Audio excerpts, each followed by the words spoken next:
Bora lá então começar nessa quinta-feira, 14 de setembro, dados importantes que saíram que podem passar despercebidos para a maioria das pessoas, ou um dado como se pouco importasse, mas ele afeta diretamente a forma como a gente investe aqui, como você investe seu capital, se faz mais sentido o caixa da empresa você alocar ou você de repente partir para o investimento, enfim, são decisões que, de novo, podem parecer algo muito distante por se tratar ali do outro lado do mundo, mas vamos entender como mexe diretamente aqui com a gente. Antes saíram dados importantes de inflação nos Estados Unidos, o PPI lá, o começo da cadeia produtiva, é o índice ao produtor, tá?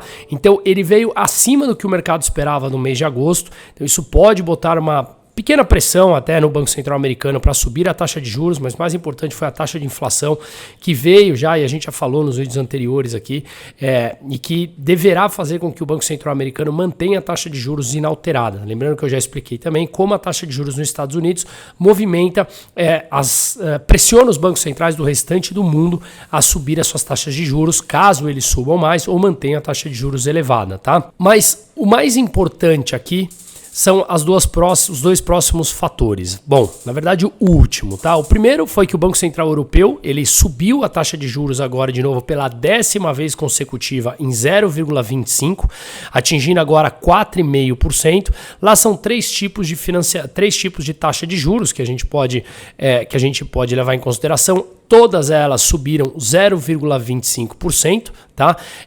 E basicamente o que a gente vê vamos falar das principais aqui, a taxa de refinanciamento, ou seja, como se fosse a Selic daqui, que subiu o 0,25%, e também a taxa de depósito, quanto que os bancos eles têm que remunerar aqueles correntistas, que também subiu de 3,75% para 4%, tá? Então, para o Banco Central Europeu, que vinha mantendo desde a sua crise lá da quebra da Grécia, né, ou Espanha, que em 2011 e 2012 enfrentaram crises extremamente profundas e eles, através do processo de expansão monetária, colocaram os juros em zero durante muitos anos, e isso traz muitas consequências, como, por exemplo, estimular empréstimos ou dar a impressão que a economia está totalmente pujante, mas você não teve o aumento paralelo o aumento da poupança das pessoas. Então, dá a impressão, passa a mensagem para as empresas, olha, tomem crédito, podem investir, a economia está pujante, quando no fundo é um governo injetando muito dinheiro na economia e ela dá essa falsa sensação de riqueza no curto prazo. E aí no médio e no longo prazo as consequências chegam e as consequências são inflacionárias, né? Então o que a gente viu agora é o Banco Central Europeu, assim como os Estados Unidos, inglês, Austrália, Brasil, todos eles tiveram que subir a taxa de juros de forma brutal e rápida nos últimos anos, claro que acelerado pela forma como os governos lidaram com a pandemia, acelerado também depois pela guerra na Ucrânia, mas esse movimento chegaria invariavelmente. Basta olharmos o M2, que é um agregado monetário importante, que é o seguinte, o quanto de dinheiro está em circulação num determinado país, em depósito à vista, em depósito a prazo, ou seja, está no nosso bolso e quanto está depositado ali basicamente em conta corrente em depósitos de curto prazo. Se a gente olhar esse agregado M2 nos Estados Unidos, na Europa, no Brasil, ele está muito acima do que era pré-pandemia. Então, mais dinheiro em circulação, os governos têm muito mais dificuldades em trazer a inflação para a meta. E lembrando que a meta nos Estados Unidos é 2%, na Europa 2%, na Austrália, na Inglaterra. E isso, apesar de já ter diminuído bastante do que foi o pico da inflação no ano passado, ainda está basicamente o dobro da meta estabelecida por eles. E depois de mais de uma década, esses países mais desenvolvidos que não lembram mais o que é lidar com inflação, agora para eles atingem muito mais diretamente do que a gente aqui no Brasil, que acaba tendo uma volatilidade muito maior e entendemos a inflação, a instabilidade, a desvalorização da moeda é muito mais presente na nossa vida do que quando a gente fala, por exemplo, de uma zona do euro ou dos Estados Unidos. Mas como eu falo, as consequências dessas intervenções sempre chegam. E elas chegaram. E agora você tem um custo de crédito muito mais alto nesses países e, obviamente, isso acaba freando a economia, né? O custo de você tomar empréstimo, o custo das empresas investirem é muito mais alto porque o preço do dinheiro, ou seja, os juros, está muito mais alto. Então as pessoas, obviamente, perdem um pouco da capacidade de se financiar, você toma menos empréstimos e acaba desacelerando a economia como um todo e, consequentemente, a inflação.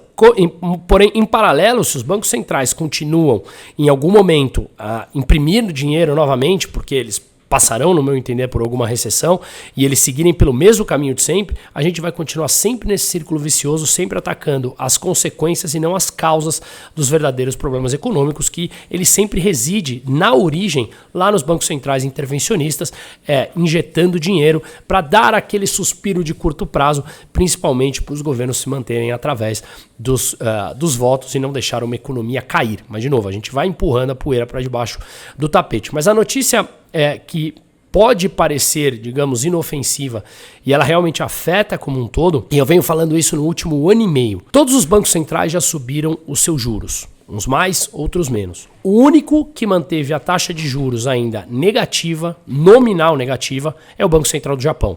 Hoje a taxa de juros do Japão ela é menos 0,1%.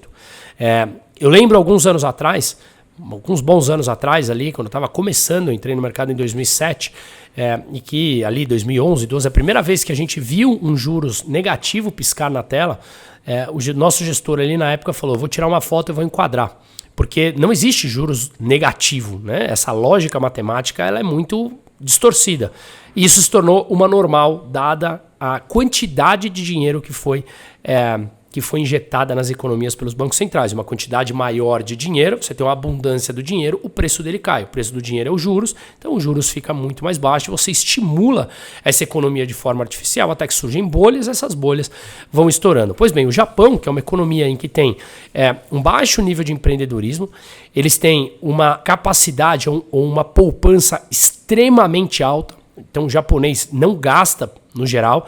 Então, mesmo eles mantendo a taxa de juros negativa para estimular o consumo, eles não conseguem fazer com que o japonês realmente consuma, né? Por isso que desde quando o Japão quebrou no começo dos anos 90, eles vêm tendo dificuldades até em produzir um mínimo de inflação. Eles viveram durante algum tempo com deflação ou inflação muito próxima a zero, e mesmo mantendo as taxas de juros negativas, eles não conseguiram fazer com que o japonês consumisse. Então é um caso interessante a se estudar do Japão. Mas o que eu venho falando já há muito tempo? Quando os bancos centrais começaram a subir as taxas de juros, principalmente os Estados Unidos, isso acaba forçando o restante do mundo a subir também. E onde eu vou chegar com essa explicação no Japão é que quando o Banco Central subir, não vou nem falar se, quando o Banco Central japonês subir a taxa de juros, isso vai reprecificar as rendas fixas no mundo inteiro, tá? E eles podem pressionar o custo de crédito no mundo como um todo. Por que isso? Bom, quando os Estados Unidos sobem juros, eles acabam obrigando o restante do mundo a subir. Caso contrário, como eles são considerados risco zero no mundo, você tira o teu dinheiro do teu país e manda o dinheiro para os Estados Unidos para comprar título público americano e ganhar uma taxa interessante. Se você comprar agora, por exemplo, o título público americano de 2 anos, ele vai te dar pouco mais de 5% ao ano em dólar. É uma baita taxa. Há um ano e meio, 2 anos atrás, você não ganhava nada. Então, é extremamente interessante. Então, quando os Estados Unidos sobem, todo mundo se vê obrigado a subir seus juros. Caso contrário, você tem uma saída de dólar de todos os países em busca dos títulos públicos americanos, e isso faz com que as moedas dos países locais se desvalorizem. Quando as moedas dos países locais se desvalorizam, inevitavelmente isso passa por um processo inflacionário. No fundo, o que é a inflação? A inflação é a desvalorização da moeda. Quando a desvalorização da moeda acontece, você vê os preços subindo. Então, se o real desvaloriza frente ao dólar, a gente passa por um processo inflacionário. Se o euro, se o peso mexicano, o peso colombiano, não importa. A inflação é consequência de uma moeda mais fraca. E se você tem uma fuga de capital desses países em direção aos Estados Unidos, você tem uma saída de dólar, portanto, você vai ver mais pessoas vendendo a moeda para ir comprar dólar. Vende a moeda local para ir comprar dólar. E você vê essa desvalorização inevitável das moedas. E uma desvalorização acaba passando por um processo inflacionário, e para conter a inflação, esses países precisam subir a taxa de juros. Então o que a gente vê com a moeda japonesa, o ien, é que nesse ano só, em março de 2023, ela estava $1, 130 ienes. Agora está quase 150. Ou seja, a moeda japonesa, ela vem se desvalorizando ao longo dos últimos meses. Vamos pegar até um pouquinho mais longo período. Em março de 2021, $1 custava 108 ienes, agora está quase 150. É uma desvalorização brutal da moeda japonesa, porque os Estados Unidos começaram a subir juros, então as pessoas simplesmente investem, mandam o dinheiro para os Estados Unidos. E aí o Japão começa a passar por um problema de ter que lidar com uma certa inflação que eles não davam há muito tempo. Então a inflação lá está batendo na casa dos 3,30%, e aí que entra o problema. Primeiro de tudo é que eles controlavam a rentabilidade dos títulos públicos japoneses com vencimento de 10 anos. Então eles permitiram que essa rentabilidade passasse de 0,25. Como é que eles faziam isso, esse controle da curva de juros? Quando a rentabilidade desses títulos começava a subir, eles começavam a vender muito dólar no mercado. E aí você tinha uma abundância da moeda, né? E basicamente você via os juros se mantendo mais baixo. Então o ponto é a intervenção que custa das reservas japonesas e que uma hora ela pode acabar, não é o caso do Japão, mas ela custa muito para o Estado, isso acaba trazendo consequências. Então o primeiro passo foi que eles falaram em que eles permitiriam que a rentabilidade dos títulos de 10 anos japoneses oscilasse até 1%. Isso foi feito alguns meses atrás, tá? Esse é o primeiro ponto. Depois é o que a gente vem falando há muito tempo. O Japão sim teria ou terá que subir a sua taxa de juros, que hoje está em menos 0,1%, senão eles continuarão vendo a sua moeda desvalorizar e vai trazer um processo inflacionário maior. Só que aqui entra a peça-chave. O Japão, ele é o maior detentor de título público americano fora dos Estados Unidos. Então ele tem basicamente 1,1, 1,2 trilhão de dólares, né, de título público. A exceção é o segundo, melhor dizendo, a China é o primeiro, o Japão é o segundo. Só que o Japão ele é o maior detentor de títulos de outros países. Por exemplo, da Holanda, ele é o sétimo maior detentor de título público brasileiro.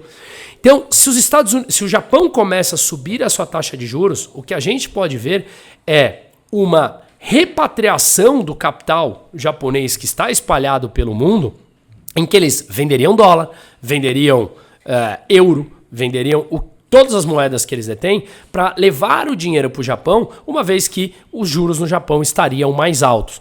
Uma venda massiva de títulos públicos ao redor do mundo pelo Japão, que é o segundo maior detentor de título público americano, poderia pressionar os preços dos títulos americanos para baixo. Então, uma venda muito grande leva a forçar os preços para baixo. Quando os preços dos títulos caem, a rentabilidade sobe.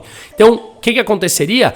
O custo de crédito, o custo de tomada de capital nos Estados Unidos subiria mais ainda e levaria mais dinheiro para a renda fixa americana, pressionando talvez a bolsa americana, que hoje ela tem um prêmio muito baixo ou mais baixo frente à possibilidade de investimento em título público americano que está pagando de 2 anos 5%.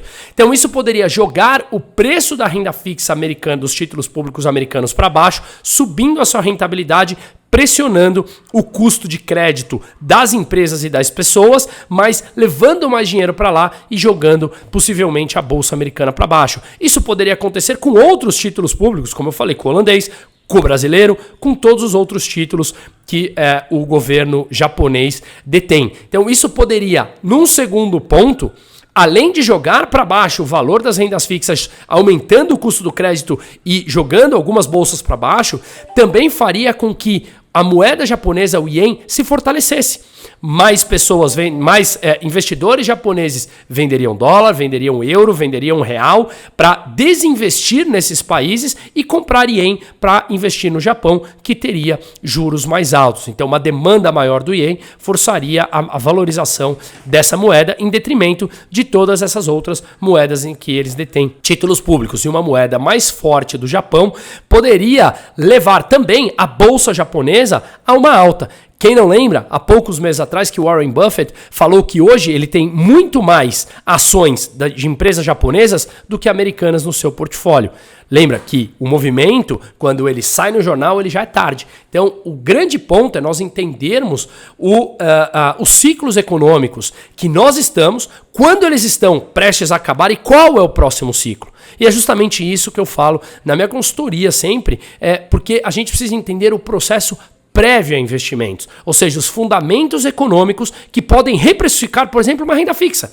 Será que faz sentido, então, a gente olhar para o juro japonês ou é algo muito distante em que a gente fala, isso não me afeta de forma nenhuma? Então, uma atenção especial, a gente vai fazer isso, um segundo encontro agora, a segunda turma da consultoria no final desse mês, ele está disponível no meu site, brunomusa.com.br. Então, fiquem à vontade, quem quiser participar, eu vou anunciando lá no Instagram, nos meus vídeos diários, mas é importante que nós entendamos que alguma notícia que a gente acha que é totalmente distante não vai nos afetar, pode afetar diretamente a gente aqui. E veja, se os Estados Unidos sobem, tem o custo do crédito mais alto, os títulos públicos americanos pagando mais, se o Brasil derruba a taxa de juros, acaba pressionando a nossa moeda. Pressionando a nossa moeda é preços mais altos, juros mais altos ou curva de juros mais alta aqui no Brasil, que afeta diretamente os nossos investimentos em renda fixa. IPCA+, pré-fixado ou pós-fixado, tudo isso afeta a gente